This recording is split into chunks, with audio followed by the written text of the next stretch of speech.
অনিশ্চিত দুনিয়াতে অনিশ্চিত বিষয়ের দিকে দৌড়েই, যেটা নিশ্চিত বিষয় সেই বিষয় আমাদের খেয়াল থাকে না, সে বিষয় আমাদের জানা থাকে না। এই দুনিয়াতে আমরা শুধু দুনিয়ার পিছনে রং তামাশার পিছনে দৌড়তেছি, কথা বলেন ঠিক কিনা? আজকে এই দক্ষিণ সন্হারার মধ্যে অসংখ্য অগণিত মানুষ ঘরের মধ্যে বসে আছেন, এখনো মাহফিলে আসতে পারে নাই। আমরা কত বদবখত যারা আসতে পারি নাই, আমরা আমাদের কত বদনসিব যে ইমামে হুসাইন আমাদের জন্যে ইসলামকে উপহার দিয়েছেন, নিজের ব্লাডকে ময়দানে কারবালার মধ্যে উৎসর্গ করে, আর আমরা এখনও সামান্য সময় উৎসর্গ করে এখনও মাহফিলে আসতে পারি নাই। আল্লাহ আমাদেরকে মাহফিলের মধ্যে আসার তৌফিক দান করুন, সবাই বলে আমিন। সম্মানিত আমার মুরব্বী বাবারা, আমার নওজোয়ান ভাইয়েরা, আমরা অনিশ্চিত বিষয়ের দিকে দৌড়াই, দুনিয়ার রং তামাশার দিকে দৌড়াই, কিন্তু যেই বিষয় আমাদের নিশ্চিত, যেটা নিশ্চিত হবে সেই বিষয় আমাদের মনে নেই। সেই বিষয়টা কি? সেই বিষয়টা হচ্ছে আমাদের মৃত্যু, কথা বলেন ঠিক কিনা? মৃত্যু যে হবে, মৃত্যু যে হবে, এটাতে কি কোনো সন্দেহ আছে? আমরা সবাই মৃত্যুবরণ করব। আল্লাহ কোরআনে পাকের মধ্যে বলছেন, বিসমিল্লাহির রহমানির রহিম, আল্লাযী খালাকাল মাউতা ওয়াল হায়াত। আমার আল্লাহ রাব্বুল আলামিন কোরআনে পাকের মধ্যে মৃত্যুর কথা আগে বলেছেন, এরপরে জীবনের কথা বলেছেন, হায়াতের কথা বলেছেন, কিন্তু আমরা মৃত্যুর কথা ভুলে গিয়ে অনিশ্চিত বিষয়ের দিকে, দুনিয়ার দিকে দৌড়াই, কথা বলেন ঠিক কিনা? মৃত্যুর বিষয় আমাদের, মৃত্যু নিয়ে চিন্তা আমাদের নাই। আমরা মনে করছি মৃত্যু হবে, আমরা কবরে যাব, কবরে যে যাব, মৃত্যু যে হবে, এই ভয় আমাদের অন্তর নাই। মৃত্যুর ভয় না থাকার কারণে আজকে মানুষ ইসলাম থেকে দূরে সরে গিয়েছে, আজকে ইসলাম থেকে সরে গিয়েছে, আজকে ময়দানে কারবালার শিক্ষা ভুলে গিয়েছে, কথা বলেন ঠিক কিনা? আল্লাহ রাব্বুল আলামিন হাকামুল হাকিমিন আমাদেরকে সৃষ্টি করেছেন, সৃজন করেছেন, আমাদেরকে আল্লাহ বানিয়েছেন। বানানোর পরে আমার আল্লাহ আমাদেরকে মৃত্যু দান করবেন। আমরা দুনিয়াতে জন্ম নিয়েছি, দুনিয়াতে জন্ম নেওয়া মানি তাকে এই দুনিয়া থেকে একদিন মৃত্যুবরণ করতে হবে, কথা বলেন ঠিক কিনা? এই মৃত্যু আমাদেরকে বরণ করতে হবে। এখন আমাদের প্রশ্ন, এই মৃত্যুর জন্য আমরা কতটুকু আমরা নিজেকে প্রস্তুত নিয়েছি? মৃত্যুর জন্য আমরা কত বেশি মৃত্যুর জন্য প্রস্তুত হয়েছি? আমার বাবারা, আমার ভাইয়েরা, মৃত্যু এমন একটি কঠিন যন্ত্রণাদায়ক, এত কঠিন মৃত্যু, এত যন্ত্রণাদায়ক মৃত্যু, কোনো মানুষ যারা ইন্তেকাল করেছেন, যাদেরকে আমরা কবরস্থানে দাফন করেছি, মসজিদের পাশে যাদেরকে দাফন করেছি, এরা যদি আবার জীবিত হতো তাহলে তাদের মুখে শুনতে পারতেন মৃত্যু যন্ত্রণা কি। আল্লাহ পাক আমাদেরকে মৃত্যু যন্ত্রণা থেকে হেফাজত করুন, সবাই বলে আমিন। আমার ভাইয়েরা, আমরা আজকে মৃত্যুর কথা ভুলে গিয়েছি বিদায় আজকে আমরা অসংখ্য অগণিত অপরাধ করতেছি। আজকে আমরা মৃত্যুর কথা ভুলে গিয়েছি বিদায় আজকে আমরা একজনের উপর অপরজন জুলুম করতেছি। আমরা মৃত্যুর কথা ভুলে গিয়েছি বিদায় আজকে আমরা অপরের সম্পদ হরণ করছি। আজকে মৃত্যুর কথা ভুলে গিয়েছি বিদায় আজকে আমরা মানুষের রক্ত চূষণ করছি।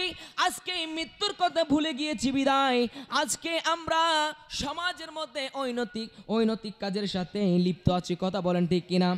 আমাদেরকে মৃত্যুবরণ করতে হবে কি হবে না? এই মৃত্যুবরণ করার সময় কত কষ্ট হবে, কত কষ্ট হবে। আমার নবী হাদিসে পাকের মধ্যে বর্ণনা করেছেন মৃত্যুর সময় এত বেশি কঠিন কষ্ট হবে। একদিন হযরত ঈসা আলাইহিস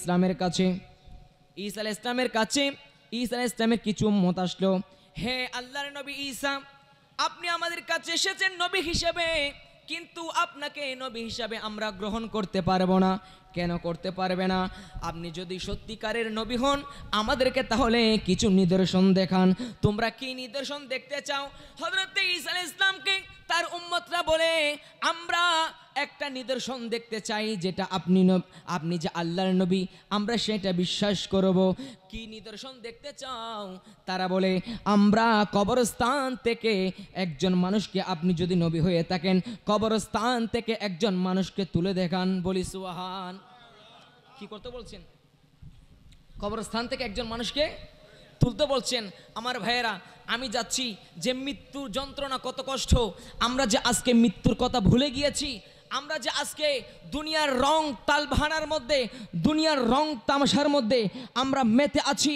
এ আমার যুবক ভাইয়েরা, এ আমার নওজোয়ান ভাইয়েরা, আপনারা দেখেছেন যারা সোশ্যাল মিডিয়া ইউজ করেন, আপনারা মনে করেছেন এই দুনিয়াতে অনেক দিন বাঁচবো, 50 বছর বাঁচবো, 60 বছর বাঁচবো, 70 বছর বাঁচবো, বিয়ে শাদী করব, আমাদের দাড়ি হবে, চুল সাদা হবে, তারপর এন্তেকাল করব। আমার নওজোয়ান ভাইদের এরকম ধারণা, কথা বলেন ঠিক কিনা? কিন্তু মৃত্যু কখন হবে এটা কি আমরা কেউ বলতে পারি? মৃত্যু যেদিন চলে আসবে, মালাকুল মউত যেদিন চলে আসবে, মৃত্যুর মালাকুল মউত চলে আসার সাথে সাথে আমরা এক চুল পরিমাণ সামনে যেতে পারবো না, এক চুল পরিমাণ পিছনে যেতে পারবো না। আমার নওজোয়ান ভাইয়েরা, আপনারা যারা সোশ্যাল মিডিয়া ইউজ করেন, ফেসবুক ইউজ করেন, আপনারা দেখেছেন আজকে থেকে 10 দিন আগে যেই সীতাকুণ্ডের মধ্যে 11 জন ছেলে, 11 জন যুবক যারা ঘুরতে গিয়ে ট্রেনের সামনে পড়ে এন্তেকাল করেছেন। কথা বলেন ঠিক কিনা? তারা কি বিশ্বাস করেছিল তারা মরবে? এটা কি বিশ্বাস করেছিল? তারা বিশ্বাস করে নাই। আল্লাহ তাদেরকে জান্নাতি করুক। ও আমার যুবক ভাইয়েরা, এখান থেকে শিক্ষা নেওয়ার জন্য বলছি, আমরা আজকে কেন শাহাদাতে কারবালার মাহফিল করছি? আজকে কেন গাউসিয়া কমিটির ব্যানারে এসে, গাউসিয়া কমিটির মধ্যে এসে আমরা খাদেম হয়ে গেলাম? আজকে আমাদের 10 রাত কুরবান করে দিয়েছি। আজকে আমরা কেন আহলে বাইত রাসূলের জন্য পাগল হয়েছি? যুবক ও আমার ভাইয়েরা, আমার ওই 10-11 জন ভাই যারা ইন্তেকাল করেছেন, তারা জানে না তাদের মৃত্যু কখন হবে। তারা মনে করেছিল এই দুনিয়াতে অনেক দিন থাকবে, এই দুনিয়া তাদেরকে অনেক দিন বাঁচাবে, এই দুনিয়াতে তারা অনেক আনন্দ ফুর্তি করবে। আমার ভাইয়েরা, আপনাদের শিক্ষা নেওয়ার জন্য বলি, বাবা, ওই দিন ছিল জুমার দিন। ওই জুমার দিন যখন পুরা বাংলার জমিনে যখন জুমার নামাজ হচ্ছে, যখন জুমার খুতবা হচ্ছে, জুমার খুতবা চলাকালীন সময়ে আমার ওই 11 জন ভাই, আমার 17 জন ভাই, তারা গাড়িতে করে যাচ্ছে, কিন্তু নামাজের খবর নাই, নামাজের খবর নাই, আল্লাহর খবর নাই। তারা গাড়ির মধ্যে বড় আওয়াজে গান চালিয়ে চালিয়ে যাচ্ছেন, কিন্তু ওই আমার ভাইয়েরা এমনভাবে গান চালাচ্ছেন, গানের আওয়াজের কারণে তারা ট্রেনের হরনের আওয়াজ শুনে নাই, ট্রেন আসতেছে এটা শুনে নাই। তাদের কানের মধ্যে শয়তান এমনভাবে কান ফিটিং করে দিয়েছে, এমনভাবে গান ফিটিং করে দিয়েছে, আমার ভাইয়েরা, মালাকুল মউত তাদের সামনে চলে এসেছে, তাদের খবর নাই। কথা বলেন ঠিক? আমার ভাইদের কাছে আমি জানতে চাই, ও আমার ভাইরা, আজকে আমরা যেই মাহফিলের মধ্যে বসেছি, যেই বাগানের মধ্যে বসেছি, এটা কি জান্নাতের বাগান নাকি জান্নাতের বাগান নয়? কথা বলেন, সন্দেহ আছে? সন্দেহ আছে? আমার নবী বলছেন, যেখানে ইলমে দ্বীনের বাগান সাজানো হয়, যেখানে ইলমে দ্বীনের আলোচনা করা হয়, সেটা দুনিয়ার সাধারণ কোনো জায়গা হতে পারে না। সেটা হতে পারে দক্ষিণ সনহরার, সেটা হতে পারে দক্ষিণ সনহরার একটা সাধারণ জায়গা, কিন্তু যখনই সেইখানে কোরআনের মাহফিল সেজে যায়, যেখানে কোরআন হাদিসের আলোচনা করা হয়, কিন্তু যেই জায়গার মধ্যে আহলে বাইতের রাসূলের আলোচনা করা হয়, সেটা আর সাধারণ জায়গা থাকতে পারে না, সেটা অসাধারণ জায়গা হয়ে যায়, সেটা জান্নাতের একটা টুকরা হয়ে যায়। আমরা জান্নাতের টুকরার মধ্যে আছি। আজকে যদি এখানে যদি আমরা ইন্তেকাল করি, আজকে যদি আমরা মারা যাই, খোদা কি কসম আমাদের জান্নাত ঠিকানা হবে। কথা বলেন ঠিক কিনা?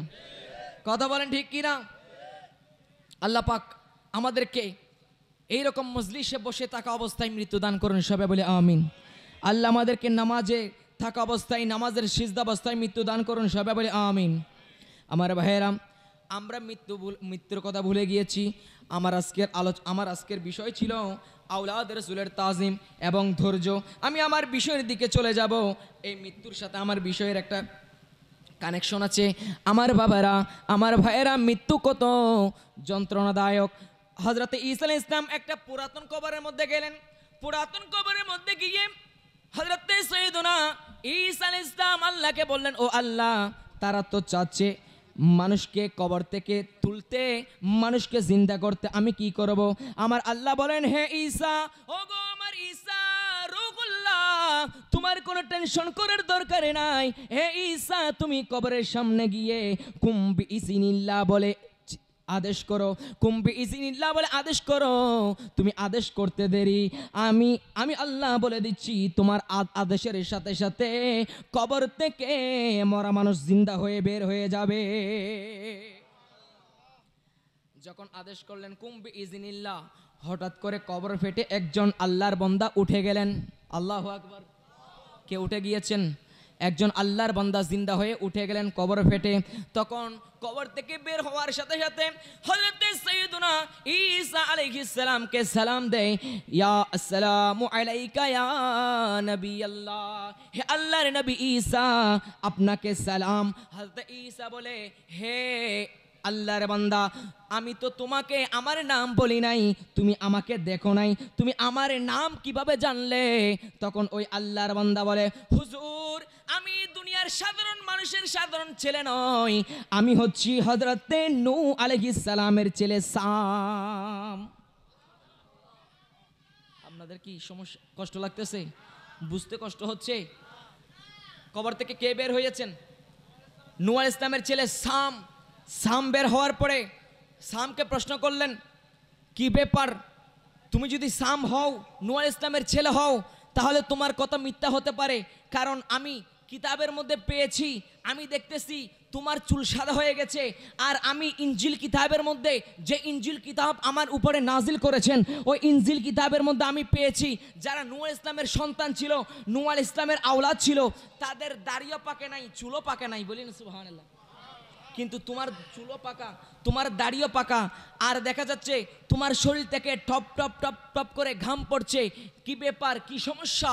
তখন হযরতে নূহ আলাইহিস সালামের ছেলে সাম বলে, হে আল্লাহর নবী ঈসা, ওগো আল্লাহর নবী, আপনার কথা সত্য, যারা নূহ আলাইহিস সালামের উম্মত ছিলেন তাদের চুল কোনোদিন সাদা হয় নাই, দাড়ি কোনোদিন সাদা হয় নাই।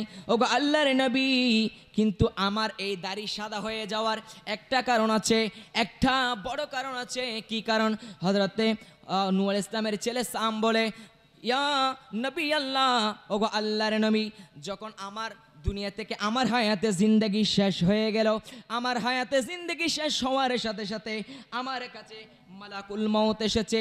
মালাকুল মউত আসার সাথে সাথে আমার সামনে যখন মালাকুল মউত, নারে তাকবীর, নারে রিসালাত, নারে গাউসিয়া, মাশাআল্লাহ, আলহামদুলিল্লাহ। আজকের মাহফিলের সভাপতি আমার অত্যন্ত শ্রদ্ধাভাজন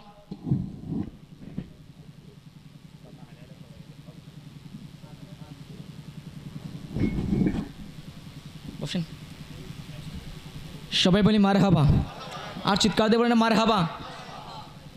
আমার অত্যন্ত শ্রদ্ধাভাজন, আমাকে খুব মহব্বত করেন সাবেক মেম্বার মুস্তাক মেম্বার সাহেব, উনি খুব অত্যন্ত আমাকে মহব্বত করেন। উনি সাধারণ, এখন সাধারণ কোনো মানুষ না, উনি এখন কিন্তু অসাধারণ মানুষ। কারণ উনি গতকাল মাত্র এসেছেন হজ থেকে, হজ করে আল্লাহ ওনাকে ওনার দেশের মধ্যে আসার তৌফিক দান করেছেন। সে শুকরিয়ার্থে সবাই আবার বলি আলহামদুলিল্লাহ, মাশাল্লাহ।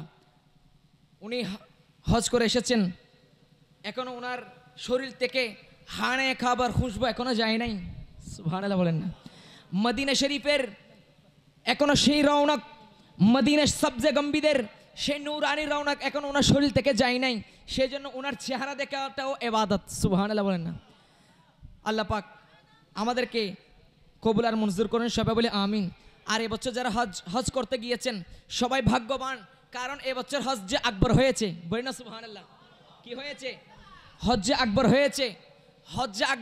হজ্জে আকবরের একটা ফজিলত হচ্ছে যে বছর হজ্জে আকবর হবে, হজ্জে আকবর করে আসার পরে যে ওই হাজি যে এলাকার মধ্যে আসবে, যে দেশের মধ্যে আসবে, ওই দেশের মধ্যে যদি কোনো ধরনের বিপদ আপদ থাকে এগুলা দূর হয়ে যাবে। বলি না সুবহানাল্লাহ। এটা হজ্জে আকবরের বিশেষ ফজিলত। তা আল্লাহ পাক আমাদের দেশের মধ্যে অনেক দুর্যোগ চলছে, অনেক ঘূর্ণিঝড় চলছে, অনেক দুর্যোগ চলছে। আমরা অনেক কষ্টের মধ্যে আছি। আল্লাহ পাক হজ আকবরের ওসিলায় যারা হজ করতে গিয়েছেন তাদের ওসিলায় আমাদের দেশকে আল্লাহ শান্তি করে দিন, সবাই বলে আমিন। আল্লাহুম্মা সাল্লি আলা মাওলানা মুহাম্মাদ ওয়া আলা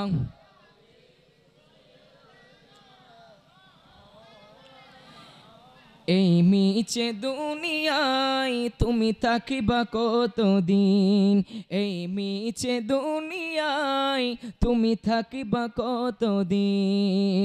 হঠাৎ করে উঠিবে বেজে, আরে হঠাৎ করে উঠিবে বেজে চলে যাওয়ার বিন, এই মিছে দুনিয়ায়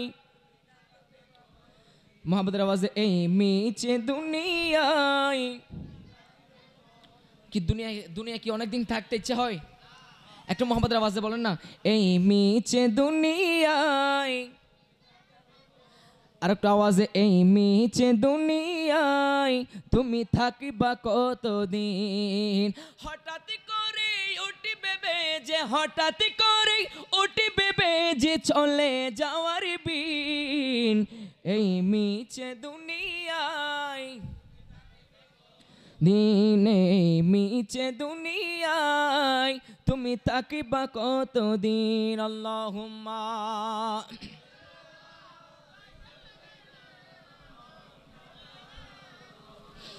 ওয়া আলা আলি সাইয়্যিদিনা।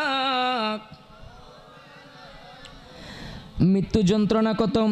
ওই সাম বলে কবর থেকে দাঁড়িয়ে গেলেন, হুজুর আমার চুল পেকে গিয়েছে, আমার দাড়ি পেকে গিয়েছে। কারণ কি জানেননি?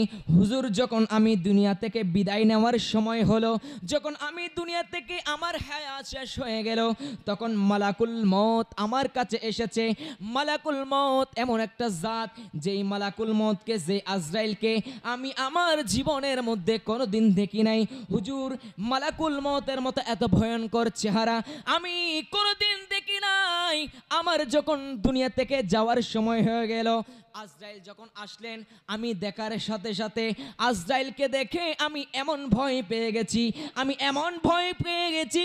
আজরাইলের এত কঠিন সূরত দেখে আমি ভয় পেয়ে তখন থেকে আমার শরীর থেকে ঘাম বের হয়েছিল। তখন থেকে আজরাইলকে দেখে যেই ঘাম আমার শরীর থেকে বের হয়ে গেছিল, ওই শরীর থেকে ওই ঘাম এখনো বের হচ্ছে আজরাইলের ভয়ে। একটু জিরা বলো না সুবহানাল্লাহ। আজরাইলকে দেখে সাম, নূহ ইসলামের ছেলে, আমার নবী দুনিয়াতে আসার প্রায় 2500-3000 বছর আগে ইন্তেকাল করেছে। 2500-3000 বছর আগে ইন্তেকাল করার পরে 2500 বছর পরে যখন আবার কবর থেকে উঠলেন, তখনও দেখতে পাচ্ছেন সামের শরীর থেকে ঘাম বের হচ্ছে আজরাইল আলাইহিস সালামের ভয়ে। এখন চিন্তা করেন আজরাইলের সূরত কত ভয়ঙ্কর, আজরাইল কত ভয়ঙ্কর সূরত নিয়ে আসবেন। আল্লাহ পাক আমাদেরকে ঈমানের সাথে মৃত্যু নসিব করুন, সবাই বলে আমিন। তখন হযরত ঈসা আলাইহিস সালাম বলে, এ সাম আমার নাম যে ঈসা, এটা তুমি কিভাবে জানলে? তখন সাম বলে, হে আল্লাহর নবী, হে আল্লাহর নবী ঈসা, আমার বাবাও একজন নবী ছিলেন, হযরত নূহ। আমাকে একদিন বলেছিলেন, হে আমার ছেলে সাম, হয়তোবা তোমাকে উম্মতের জন্য, আল্লাহর মানব জাতিদেরকে শিক্ষা দেওয়ার জন্য, আল্লাহর বান্দাদেরকে শিক্ষা দেওয়ার জন্য কোন একজন নবী তোমাকে কবর থেকে তুলতে পারে। আর আমি নূহ বলে দিচ্ছি, যেই নবী তোমাকে কবর থেকে উত্তোলন করবেন তার নাম হবে ঈসা রূহুল্লাহ। হুজুর সেই জন্যে আমি আপনার নাম আমার বাবার মুখ থেকে শুনেছি, আমি আপনার নাম মনে রেখেছি। আজকে যেহেতু আপনি আমাকে কবর থেকে তুলে দিয়েছেন, আজকে যেহেতু আমাকে কবর থেকে উত্তোলন করেছেন, তাহলে আমি বুঝতে পেরেছি এটা আপনি ঈসা ছাড়া আর কেউ হতে পারে না।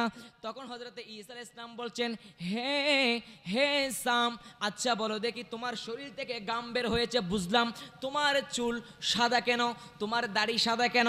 কারণ আল্লাহ আমাকে যেই কিতাব নাজিল করেছেন, যে ইনজিল কিতাব নাজিল করেছেন, ওই ইনজিল কিতাবের মধ্যে আমি পেয়েছি হযরতে নূহ আলাইহিস সালামের যারা সন্তান হবে, হযরতে নূহ আলাইহিস সালামের যারা আওলাদ হবে, তাদের চুলদারি সাদা থাকবে না।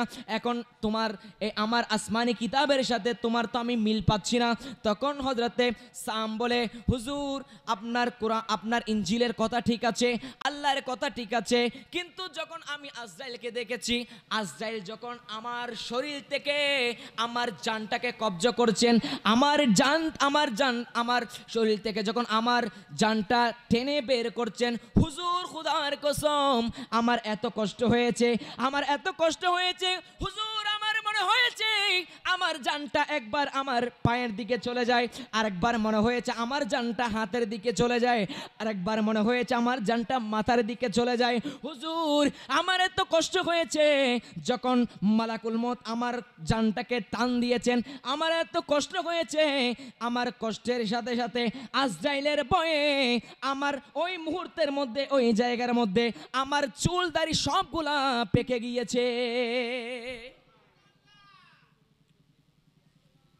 এত ভয়ঙ্কর আজরাইল, এত ভয়ঙ্কর। আফসোস আমরা সেই আজরাইলের ভয়ের কথা আমাদের অন্তরে নাই। আমরা আজরাইলকে চিনি না, আজরাইলকে জানি না। আজরাইল এসে আমাদের সাথে কি আচরণ করবেন এটা আমরা জানি না। হে আমার যুবক, আজকে যারা এখানে এসেছেন, আপনাদের পায়ে, আপনাদের কদমে হাত জোর করে বলবো, হাদিসে পাকের মধ্যে এসেছেন, হাদিসে পাকের মধ্যে আমার নবী বর্ণনা করেছেন। এই হাদিস কানা বিশ্ববিখ্যাত হাদিসের কিতাব সিহাসিত্তের হাদিসের কিতাব জামি তিরমিজি শরীফের মধ্যে এসেছে, সুনান আবু দাউদের মধ্যে এসেছেন, মুসনাদ আহমদের মধ্যে এসেছে। অসংখ্য হাদিসের কিতাবের মধ্যে এই মৃত্যু যন্ত্রণা সম্পর্কে হাদিস আমার নবী বর্ণনা করেছেন। আমার নবী বলছেন, আয় আমার উম্মতরা শুনো, হায় আমার উম্মতরা শুনো, ইন্নাল আবদাল ফাজিরা ইযা কানা ফিন কিতাইন মিনাদ দুনিয়া ওয়া ইকবালু মিনাল আখিরা। যখন কোন মানুষ দুনিয়ার হায়াত শেষ করে, যখন কোন মানুষ দুনিয়ার হায়াত শেষ করে আখিরাতে চলে যায়, কবরে যাওয়ার সময় হয়, তখন নাযালা ইলাইহি মালাইকাতুন মিনাস সামা, তখন আসমান থেকে একদল ফেরেশতা আসে। কি আসে? শুনতে মন চাই? আমার পিছনে ভাইদের কষ্ট হচ্ছে মনে হয়।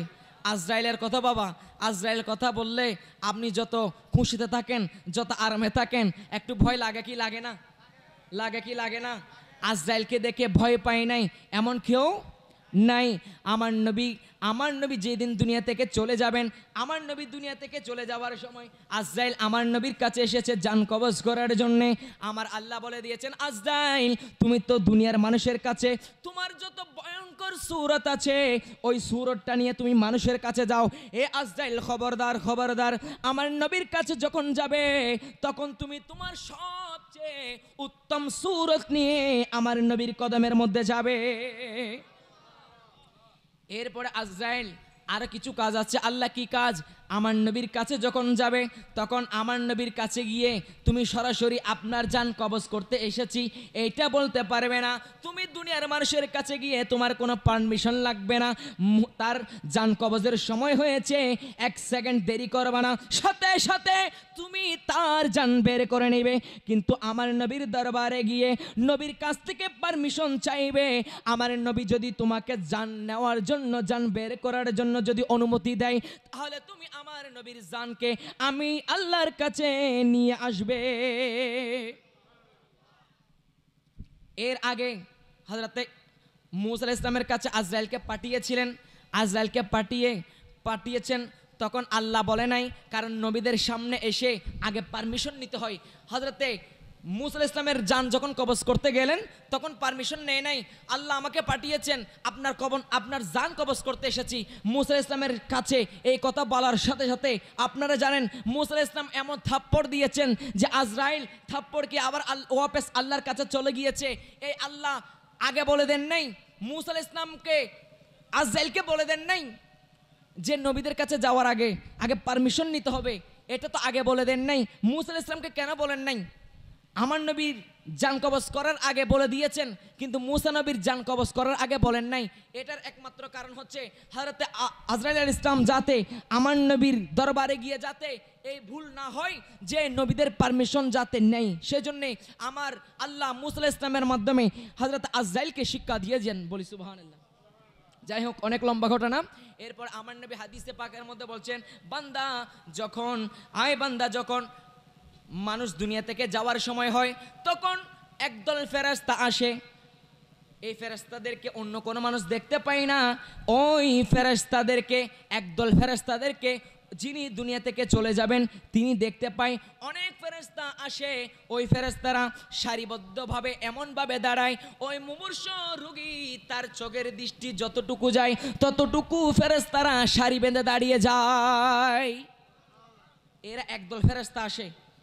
এরপর আমার নবী হাদিসে পাকের মধ্যে বলছেন, ওই ফেরেশতাদের চেহারার গঠন কিরকম। আমার নবী হাদিসে পাকের মধ্যে বলছেন, সুদুল উজু, ওই একদল ফেরেশতার চেহারা এত ভয়ঙ্কর, এত ভয়ঙ্কর, এত ভয়ঙ্কর। ফেরেশতাদের ভয়ঙ্করের চেহারা দেখে, এই ভয়ঙ্কর চেহারা দেখে ওই মুমূর্ষ রোগী যিনি কিছুক্ষণ পরে দুনিয়া থেকে চলে যাবেন, ওই মুমূর্ষ রোগী, ওই গুনাহগার রোগী, ওই গুনাহগার মূর্ষ ব্যক্তি, তার শরীরের মধ্যে কম্পন শুরু হয়ে যায়। আমাদের মানুষ যখন ইন্তেকাল করে, তখন দুনিয়া থেকে যাওয়ার আগে যখন সাকারাতের বিছানার মধ্যে পড়ে যায় মানুষ, তখন অনেক সময় ভয় পায় কি পায় না? পায় কি পায় না? আমার নবী বলছেন হাদিসে পাকের মধ্যে, যারা খারাপ আত্মা, যারা দুনিয়াতে ভালো কাজ করে নাই, যারা এইরকম ইসলামের পক্ষে ছিল না, নামাজ আদায় করে নাই, ভালো কাজ করে নাই, সমাজের মধ্যে সবসময় কুচক্রি রেখেছেন, সমাজের মধ্যে সবসময় দাঙ্গামা হাঙ্গামা করেছেন, মানুষের উপর জুলুম করেছেন, তাদের জান যাওয়ার সময় কিয়ামত হয়ে যাবে। আমার নবী বলছেন তাদের শরীর, তাদের অন্তরটা কম্পন দিবে, তাদের শরীর কম্পন দিবে। আমার নবী এরপরে বলছেন, এই একদল ফেরেশতা আসার পরে এরপরে সুম্মা ইয়াজিউল মালাকুল মউত, এরপরে মালাকুল মউত আজরাইল আসবে। আজরাইল এসে ওই মুমূর্ষ ব্যক্তির মাথার পাশে বসবে। ইয়াজলিসু ইনদা রাসিহি, তার মাথার পাশে বসবে। মাথার পাশে বসে আজরাইল বলবে, আজরাইল তো চিনে কোন আত্মা ভালো কোন আত্মা খারাপ। আজরাইল বলবে, ইয়া আইয়াতুহান নাফসুল খাবিস। আজরাইল ওই মুমূর্ষ ব্যক্তির, ওই কাফের ব্যক্তির পাশে বসে বলবে, অর্ডার করবে, ইয়া আইয়াতুহান নাফসুল খাবিস, এই দুষ্ট আত্মা, উখরুজি, বের হও। যেই তুমি তোমার শরীর থেকে বের হয়ে যাও, যে আল্লাহকে তুমি রাগান্বিত করেছো, যে আল্লাহ যা বলেছেন, যে এরকমভাবে চলতে বলেছেন, আল্লাহর অর্ডার অনুযায়ী চলো নাই, ওই আল্লাহর দিকে এখন তোমার আত্মা বের করে দাও, বের হয়ে যাও, উখরুজি উখরুজি। এভাবে আজরাইল যখন বলবেন, তখন দেখা যাবে আপনার ওই মুমূর্ষ ব্যক্তির, ওই ফাজের ব্যক্তির শরীর থেকে আপনার জানটা এমন কষ্ট হবে বের হতে।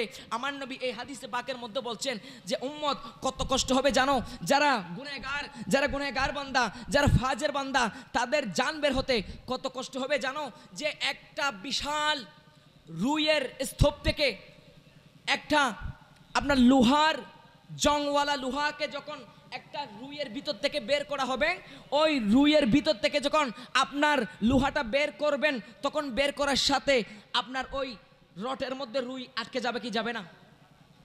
আপনারা কথা বুঝতেছেন? রুইয়ের সাথে, রটের সাথে রুই আটকে যাবে কি যাবে না? আমার নবী বলছেন, যখন রড বের করবে রুই থেকে, ওই রুইগুলা রটের সাথে আটকে যাবে, ওই রড থেকে আস্তে আস্তে ছুটাইতে হবে। আমার নবী বলছেন, ঠিক তেমনি ভাবে যারা কাফের ব্যক্তি আছেন, যারা ফাজের ব্যক্তি আছেন, তাদের জানটা বের হওয়ার সময় এমন কষ্ট হবে যে রুই থেকে যেভাবে রডকে বের করে, ঠিক তেমনিভাবে কষ্ট হবে। আমার নবী আরেক riwayat-এর মধ্যে বলছেন, হায় আমার উম্মত, যখন পশমের মধ্যে, শরীরের মধ্যে যখন তোমাকে কোনো কিছু দিয়ে যখন আঘাত করা হয়, যখন ছুরি দিয়ে যখন আঘাত করা হয়, কাঁটা দিয়ে যখন আঘাত করা হয়, ওই আঘাত করার সময় যেই কষ্ট তুমি অনুভব করবে, তার চেয়েও বেশি কষ্ট তোমার জান বের হওয়ার সময় তুমি অনুভব করবে।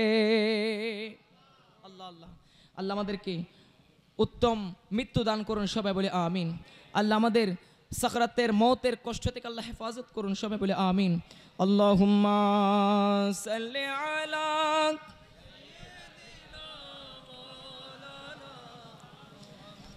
ওয়ালা আলি সাইয়্যিদিনা। ও আমার বাবারা, মানুষের জান বের হয়ে যাবে। কিভাবে জান বের হবে? আল্লাহর কোরআনের মধ্যে আরো বিস্তারিত বর্ণনা করছেন। আমার আল্লাহ বলছেন, আয় আমার বান্দারা। আচ্ছা, আপনাদের কাছে একটা প্রশ্ন করি, আমরা তো মৃত্যুবরণ করি, মৃত্যুবরণ করার সময় আমাদের জান কোন দিক থেকে বের হয়, এটা কি কেউ জানেন? কেউ কি বলতে পারবেন আমাদের জান কোন দিক থেকে বের হয়? কেউ কি বলতে পারবেন? না পারলে বলেন পারবো না, পারলে বলেন পারবো। কেউ কি আমাদের যে জান যায়, আমরা যে মৃত্যুবরণ করার সময় আমাদের রূহ বের হয়ে যায়, আমাদের রূহটা কি হাত থেকে বের হয়, নাকি মাথা থেকে যায়, নাকি পা থেকে যায়? এটা কি কেউ বলতে পারবেন? পিছনের ভাইরা পারবেন মনে হয়, তারা কিছু বলতেছে না। অত জোর ফাইজিমন হইম না ফাইজিমন হইম, একবারে মুখরে বন্ধ করে যদি একবারে কিয়ামত পর্যন্ত এলে বন্ধ থাই বোধ। আল্লাহ পাক আমাদের ভাইদেরকে মুখ খোলার তৌফিক দান করেন, সবাই বলে আমিন। যাদেরকে আল্লাহ কথা বলার জবান দিয়েছেন, যাদেরকে আল্লাহ কথা বলার শক্তি দিয়েছেন, আপনারা অবশ্যই অবশ্যই কথা বলবেন। কারণ যাদেরকে আল্লাহ কথা বলার শক্তি দেয় নাই, বাক শক্তি দেয় নাই, তারা হাজারো চেষ্টা করতেছে, কথা বলতে পারতেছে না। কিন্তু আল্লাহ আপনাকে এত সুন্দর করে বানিয়েছেন, চোখ দিয়েছেন, হাত দিয়েছেন, কথা বলার শক্তি দিয়েছেন, দেখার শক্তি দিয়েছেন। আল্লাহ আপনাকে এমনে এমনে বানাই নাই। আয় আমার যুবক ভাইয়েরা, আল্লাহ আপনাকে কোনো এমনে এমনে বানাই নাই, আপনাকে এত সুন্দর বডি দিয়েছেন, তার পিছনে আল্লাহর হিকমত আছে, বলি সুবহানাল্লাহ। এই হাত দিয়েছেন আমাদেরকে জুলুম করার জন্য, জোরে বলতে হবে, জুলুম করার জন্য। এই পা দিয়েছেন আমাদেরকে মানুষের জায়গা দখল করার জন্য। এই হাত দিয়েছেন আমাদেরকে মানুষের রক্ত চূষণ করার জন্য, ভুয়া সিগনেচার তৈরি করার জন্য, জাল জাল নোট তৈরি করার জন্য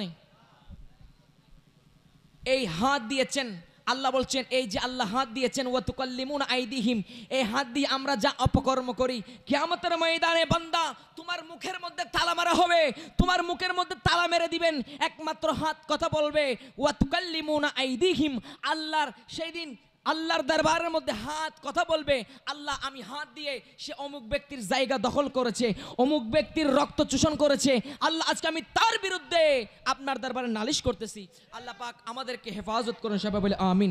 কথা বলতে চেয়েছিলাম বাবারা, মানুষ যখন মারা যায় তখন দেখবেন সাকারাত যখন শুরু হয়ে যায়, আমার নবী বলছেন যখন মানুষের সাকারাত শুরু হয়ে যায়, মানুষ যখন সাকারাতের মওতের মধ্যে পড়ে যায়, জওয়ান হোক বৃদ্ধ হোক, যখন তার সাকারাত শুরু হয়ে যায়, আমার বাবারা আজরাইল যখন চলে আসে, আজরাইল যখন আমাদের জানটা টান দেয়, তখন সর্বপ্রথম আপনার পায়ের গোড়ালি থেকে আপনার জানটা চলে আসে। কোত্থেকে আসে? কথা বলেন, কোত্থেকে আসে? পায়ের গোড়ালি থেকে। আপনি তখন যখন সাকারাতের মধ্যে পড়ে যায়, তখন মানুষ কি দাঁড়িয়ে থাকে নাকি শুয়ে থাকে? শুয়ে থাকে।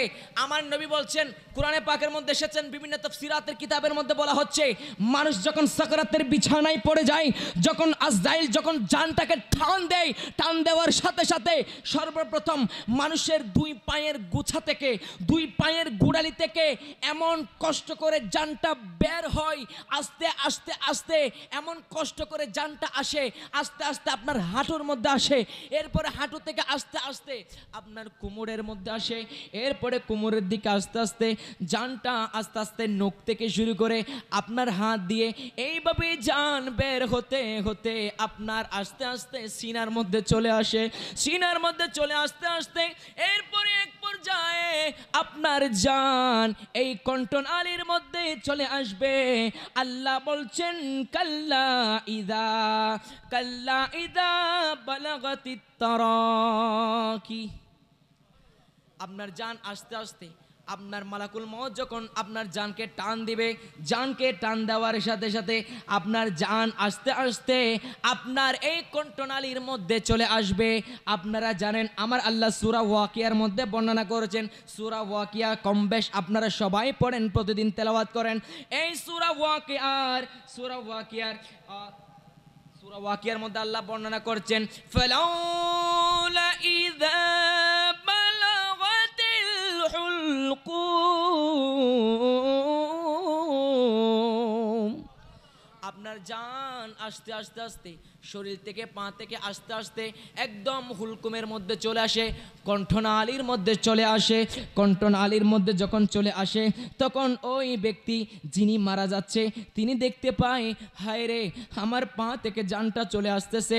ওই ব্যক্তির এমন কষ্ট হয়, এমন কষ্ট হয়, ওই ব্যক্তি আর পাকে নড়াচড়া করতে পারে না, ওই ব্যক্তি পাকে নড়াইতে পারে না, হাতকে নড়াইতে পারে না, আপনার হাতের মধ্যে শক্তি থাকে না। আপনার জান আস্তে আস্তে যখন একদম কণ্ঠনালীর মধ্যে চলে আসে, কণ্ঠনালীর মধ্যে চলে আসার পরে ওই ব্যক্তি আর নড়াচড়া করতে পারে না। তখন দেখা যাচ্ছে ওই ব্যক্তি কাল্লা ইদা বালাগাতির তারাকি, ওই ব্যক্তির জান, ওই ব্যক্তির রূহ কণ্ঠনালীর মধ্যে আসার পরে ওয়াকিলা মিন রাক, তখন মানুষ এদিক সেদিক দৌড়াদৌড়ি করে। কেউ বলে তাকে ডাক্তারের কাছে নিয়ে যাও, কেউ বলে তাকে আপনার হেকিমের কাছে নিয়ে যাও। আমার আল্লাহ বলছে আজকে তাকে দুনিয়ার কোনো হেকিমের কাছে নিয়ে গেলে কাজ হবে না, দুনিয়ার কোনো ডাক্তারের কাছে গিয়ে নিয়ে গেলে কাজ হবে না, কারণ আজকে আমার ডাকে আমি আমার বান্দাকে সাড়া দিব। আমার বান্দাকে ডাক দিয়েছি, যদি বান্দা যদি আবেদ হয়, বান্দা যদি ইমানদার হয়, আল্লাহ তাকে দুলহা বানিয়ে নেবেন। আর যদি ইমানদার যদি না হয়, যদি ফাজের হয়, যদি কাফের হয়, যদি মুনাফিক হয়, তাহলে তার জান বের করার সময় আমার আল্লাহ তার জান যখন টান দিবেন, এই মৃত্যু যন্ত্রণার মতো আর কোনো কষ্ট সেই কোনোদিন অনুভব করে নাই। এরপরে কণ্ঠনালীর মধ্যে চলে আসলো। মুমূর্ষু ব্যক্তি দেখবে আমার হাত থেকে, আমার এই হাত দিয়ে জানটা চলে যাচ্ছে, আমার পা দিয়ে জানটা চলে যাচ্ছে, এগুলো একদম তার অনুভব হচ্ছে। সে বুঝতেছে এখন আমার পা থেকে আর নড়তেছে না, পায়ের থেকে জান চলে গেছে। এভাবে যখন পা থেকে জান চলে যাবে, আমার আল্লাহ সূরার কুরআনে পাকের মধ্যে বলছেন, এভাবে যখন জান বের হয়ে যাবে, ওয়াল তাফাতিস সাকু বিসাক, এভাবে যখন জান বের হয়ে যাবে সাথে সাথে তার পাটা এমনভাবে সোজা হয়ে যাবে। আমার আল্লাহ বলছেন তার জানটাকে যখন আমি টান দিব, তখন তার পা থেকে যখন তার জান বের হয়ে যাবে, সাথে সাথে তার পাটা এমনভাবে সোজা হয়ে যাবে এবং একটা পা আরেকটা পায়ের সাথে লেগে যাবে। হয় কি হয় না? যখন মানুষের জান বের হয়ে যায় তখন একদম পা হাত পা এরকম সোজা করে একটার সাথে একটা লাগে কি লাগে না? গরু যখন জবে করে, কুরবানির সময় যখন গরু জবে করে, তখন দেখা যায় গরুর যখন জান বের হয়ে যাচ্ছে তখন তার পাটাকে প্রথমে নাড়তে নাড়তে এক পর্যায়ে দেখা যায় তার পাটা এমন একেবারে সোজা করে ফেলেছে, ঠিক না?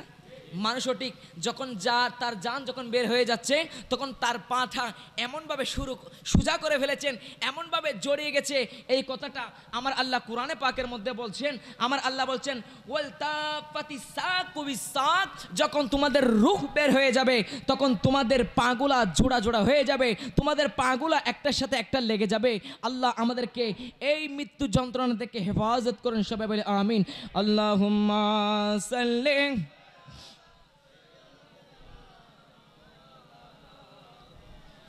ওয়ালা আলি সাইয়্যিদিনা। এরপরে হুলকুমের মধ্যে চলে আসলো, জান এখন কোথায়? কণ্ঠনালীতে। সবাই বলেন জান কোথায়? কণ্ঠনালীর মধ্যে চলে আসলো। আর আমার নবী বলে দিয়েছেন হাদিসে পাকের মধ্যে, বান্দা তুই জীবনে অনেক গুনাহ করেছিস, আই যুবক তুই জীবনে অনেক পাপ করেছিস, কোনোদিন মসজিদের বারান্দায় যাস নাই, কোনোদিন কোনো জায়গায় যাস নাই, আমি আল্লাহ তুই 50 বছর তোকে হায়াত দিয়েছি, 50 বছর তুই আমি আল্লাহর নাফরমানি করেছস, বান্দা কোনোদিন আমি আল্লাহকে ডাকস নাই। আই বান্দা তুই 50 বছরের মধ্যে যদি কোনো একদিন সত্যিকারে যদি আমি আল্লাহকে ডাক দিতি, মসজিদের কোনায় গিয়ে, কবরস্থানের পাড়ে গিয়ে যদি আমি আল্লাহকে স্মরণ করে, আল্লাহ আমি গুনাহ করেছি, আল্লাহ তোমার কাছে মাপ চাচ্ছি, আল্লাহ আল্লাহ তুমি আমাকে ক্ষমা করে দাও, এভাবে যদি চোখের পানি ফেলে দিতি, আমি আল্লাহ তোকে মাফ করে দিতাম। আজকে যখন তোর কণ্ঠনালীর মধ্যে তোর জান চলে এসেছে, কণ্ঠনালীর মধ্যে যখন তোর জান চলে এসেছে, আজকে আর তোর তওবা কবুল হবে না।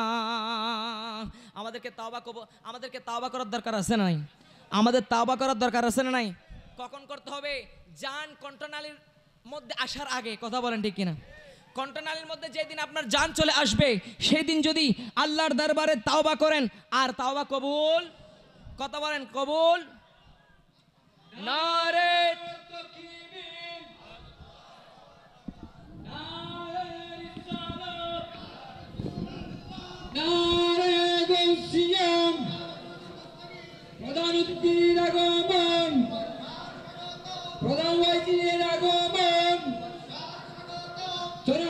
দেশবাসী পক্ষ থেকে নারে তাকবীর, নারে রিসালাত, নারে গাউসিয়া, আহলে সুন্নাত ওয়াল জামাত।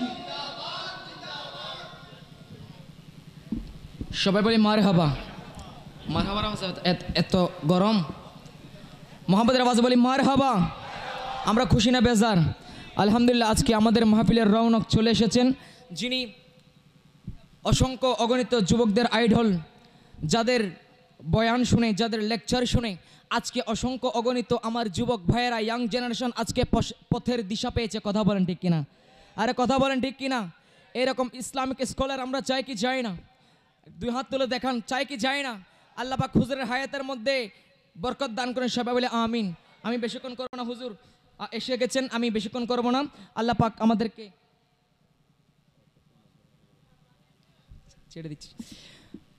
আল্লাহুম্মা সাল্লি আলা মাওলানা মুহাম্মদ ওয়া আলা আলি সাইয়্যিদিনা। আমি কোরআন, আমার বিষয় ছিল আওলাদ রাসূলের তাজিম এবং ধৈর্য, সেই দিকে আমি ইঙ্গিত করে কোরআনের আয়াত তেলাওয়াত করেছিলাম। আমার নবী দুনিয়া থেকে যাওয়ার আগে একটা কথা বলেছিলেন, আই উম্মত, আমি তো দুনিয়া থেকে চলে যাচ্ছি, আমি দুনিয়া থেকে চলে যাওয়ার আগে তোমাদের কাছে আমি দুইটা জিনিস রেখে যাচ্ছি। আমি অতি সত্বর দুনিয়া থেকে বিদায় নিব, কিন্তু তোমাদের কাছে আমি দুইটা জিনিস রেখে যাচ্ছি। আনা তারিকুন ফিকুম মুত্তাকালাইন, আমি দুইটি মহা মূল্যবান জিনিস রেখে যাচ্ছি। আব্বালুহুমা কিতাবুল্লাহ, তার মধ্যে প্রথমটি হচ্ছে আল্লাহর কিতাব। এই আল্লাহর কিতাবকে যদি তোমরা আঁকড়ে ধরো, উম্মত কিয়ামত পর্যন্ত কেউ তোমাদেরকে মিসগাইড করতে পারবে না। বলেন সুবহানাল্লাহ। উম্মত দ্বিতীয়টি হচ্ছে আমি নবীর আহলে বাইত, আহলু বাইতি। আমার নবী আহলে বাইতের কথা বলে আমার নবী বলছেন উযাক্কিরুকুমুল্লাহ। আয় আমার উম্মত শোনো, আমি আমার আহলে বাইত সম্পর্কে তোমাদেরকে সতর্ক করে যাচ্ছি। কিয়ামত পর্যন্ত আমার যত আহলে বাইত আসবে, আমার যত আওলাদ রাসূল আসবে, আমি নবীর যত আওলাদ আসবে, সমস্ত আওলাদকে তোমরা তাজিম করবে। তোমরা যদি আমার আওলাদের দামান ধরে থাকো, আমার আওলাদের যদি দামান ধরে থাকো, কেউ তোমাদেরকে মিসগাইড করতে পারবে না। কথা বলেন ঠিক কিনা? আজকে আমরা বড় খুশনসিব, আমরা আওলাদ রাসূলের দামান ধরতে পেরেছি। কথা বলেন ঠিক কিনা? আজকে গাউসিয়া কমিটি বাংলাদেশ, যেই গাউসিয়া কমিটি প্রতিষ্ঠা করেছেন আমার হুজুরে কেবলা সৈয়দুল আউলিয়া হুজুর তৈয়ব শাহ কিবলা কাবা। কথা বলেন ঠিক কিনা? উনি কি সাধারণ কোনো আওলাদ? উনি আমার নবীর রক্তে জিগার, আমার নবীর খুনে পাক, যেই আওলাদ মুস্তাফা রেখে গিয়েছেন ময়দানে কারবালার মধ্যে ইমাম জাইনুল আবিদিনের মাধ্যমে কিয়ামত পর্যন্ত যাতে আওলাদ রাসূলকে আমার উম্মতরা পাই, আমার নবীর উম্মতরা যাতে আওলাদ রাসূলের চেহারা দেখে, আমার আওলাদ রাসূলের চেহারা দেখে যাতে তারা আমি নবী দেখার স্বাদ মিটাই, সেজন্য আমরা বড় খুশনসিব, আমরা আওলাদ রাসূলের দামানের মধ্যে আছি। কথা বলেন ঠিক কিনা? আল্লাহ পাক আমাদেরকে কবুল আর মঞ্জুর করুন, সবাই বলে আমিন। আমার ভাবারা, সময় সংক্ষিপ্ততার কারণে, সংক্ষেপের কারণে হুজুর চলে এসেছেন। হুজুর আগামীকাল ক্লাস আছেন 8:30 থেকে, সেজন্য আমি আর বক্তব্য দীর্ঘায়িত করছি না, শুধু একটি মাত্র কথা বলবো। ইমাম হুসাইনের শান, কোরআনে হাদিসে পাকের অসংখ্য অগণিত জায়গার আমার ইমাম হুসাইনের পাকের শান। কথা বলেন ঠিক কিনা? হুসাইনের শান কি বর্ণনা করব? হুসাইনের শান যদি বর্ণনা করতে যাই শেষ হবে না। যে হুসাইনের বাবা হচ্ছেন সাইয়্যিদাতু, যে হুসাইনের বাবা হচ্ছেন মদিনাতুল ইলম, যে হুসাইনের মা হচ্ছেন সাইয়্যিদাতুন নিসাই আহলিল জান্নাহ। বলি সুবহানাল্লাহ। যে হুসাইনের শান সম্পর্কে আমার আল্লাহ কোরআনে পাকের মধ্যে বলছেন কুল্লা আসআলুকুম আলাইহি আজরান ইল্লাল মাওয়াদ্দাতা ফিল কুরবা। যে হুসাইনের শান বর্ণনা করতে গিয়ে আমার নবী হাদিসে পাকের মধ্যে বলছেন হুসাইনুম মিন্নি ওয়া আনা মিন হুসাইন। যে হুসাইনের শান বর্ণনা করতে গিয়ে আমার নবী হাদিসে পাকের মধ্যে বলছেন মান আহাব্বা হুসাইনা ফাকাত আহাব্বানি। আমার নবী হাদিসে পাকের মধ্যে বর্ণনা করছেন মান আবাগাদাহুমা ফাকাত আবাগাদানি। যে হুসাইনের শান বর্ণনা করতে গিয়ে আমার নবী বলছেন হুসাইনুম মিন্নি ওয়া আনা মিন হুসাইন।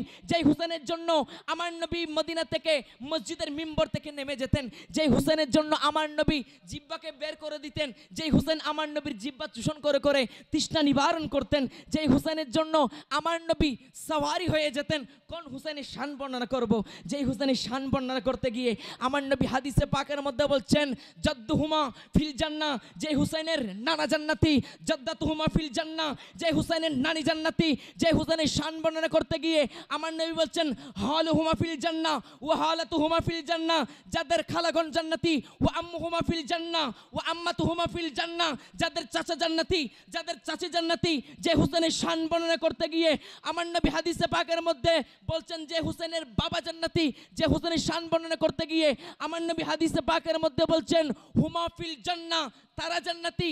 যে হুসেনের শান বর্ণনা করতে গিয়ে আমার নবী হাদিসে পাকের মধ্যে বলছেন মান আবগাদাহুমা ফাকাত আবগাদানি। যে হুসেনের শান বর্ণনা করতে গিয়ে আমার নবী হাদিসে পাকের মধ্যে বলছেন মান আহাব্বাহুমা ফাকাত আহাব্বানি। বলেন সুবহানাল্লাহ, আর চিৎকার দিয়ে বলেন সুবহানাল্লাহ। আল্লাহ পাক আমাদেরকে ইমাম হুসাইনের ফয়ুজাত, ইমাম হুসাইনের ফয়ুজাত আল্লাহ আমাদেরকে দান করুন। সবাই বলে আমিন।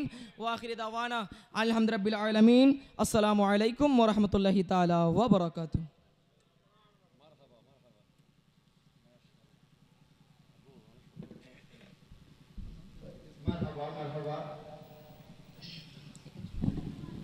সম্মানিত উপস্থিতি,